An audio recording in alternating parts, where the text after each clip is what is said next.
here in Pedraza for a 3-day Vistage chair retreat, bringing all the group leaders from Spain here for 3 days of learning, growing, challenging each other. For this week, what I was reflecting on was my father was a very successful leader, is a very successful leader. He spent a large part of his career in the business called Accenture as chairman of the global board of Accenture. And I've often reflected, what is it that my father really does well that allowed him, an Irish guy from a small practice in Ireland, to become the global chair of this global business that today is listed on the stock exchange and has something like 300,000 employees around the world. And I think there's 3 things that my father really does well. The first, he remembers names. And as a kid, I remember my friends coming over to our house and my dad would remember their names.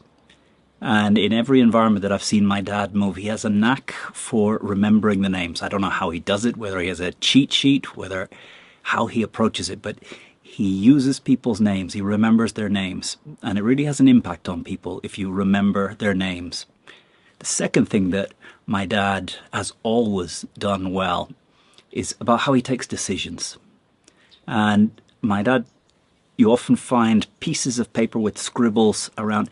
He takes the time to think about a decision, but then he takes a decision. He doesn't delay. He's quick to take decisions, not instant. He does the work. He uses a piece of paper to lay out his pros and his cons. He gets in different ideas, but he doesn't delay and delay and delay. He takes a time and he takes a decision. And the other thing that he does well with decisions is the moment he takes a decision, he doesn't remember it as his decision. He remembers a decision that was taken.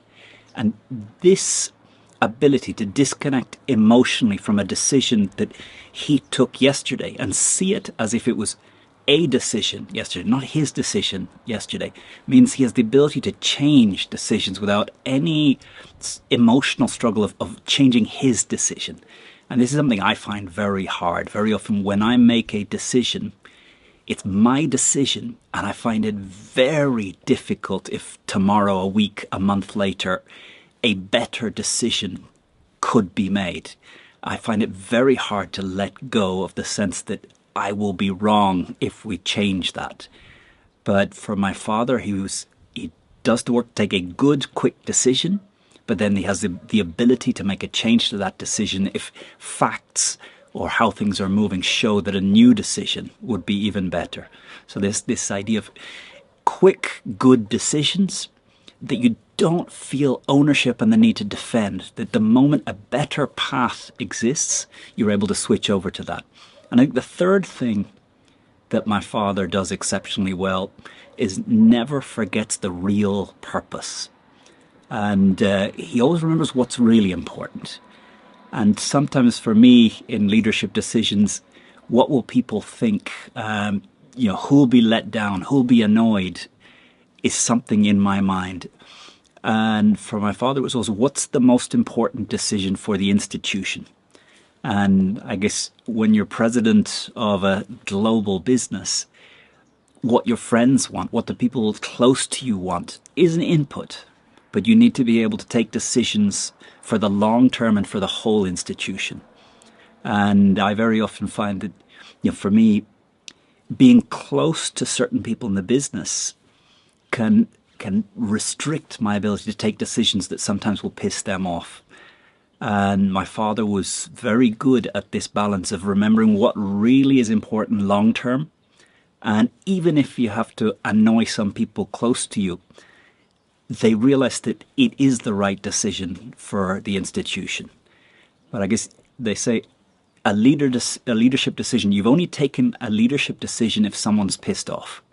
If you haven't pissed somebody off, you haven't taken a leadership decision.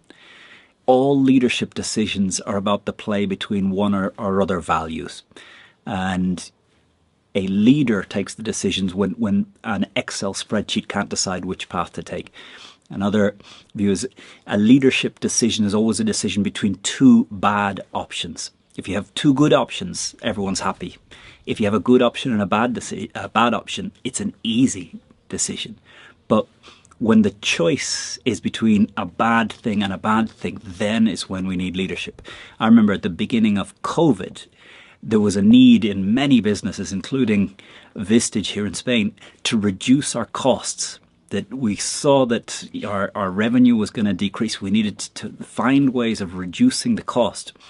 And as a leader, there's sort of two ways. One, do we ask everyone to reduce by a certain percentage what they receive? Or do we let a couple of people go in order to focus on a team? And neither of those decisions is right or wrong. And both will piss off someone. But those are the decisions that only a leader can take. And often they're decisions that are taken inside, because there's no way of explaining rationally why you picked one or the other. Because there's always going to be someone feeling let down and hurt and misunderstood in the decision. So to me, three things that I think were part of my father's superpower and how he got so much done. And for a guy from Ireland to reach the position that he held in the business of Accenture, I think this ability to remember names, to take good decisions quickly, but have the flexibility to change them if you see that the new information, that things change on the ground. And the third, never forget what's really important. Never put the people close to you above what the long-term important cause of the institution is. So some reflections here. Hope you're having a good day, a good week. Thank you for your likes, your subscribes, your comments, your questions. Keeps me pushing record on this video, making these videos. Have a great one. See you soon.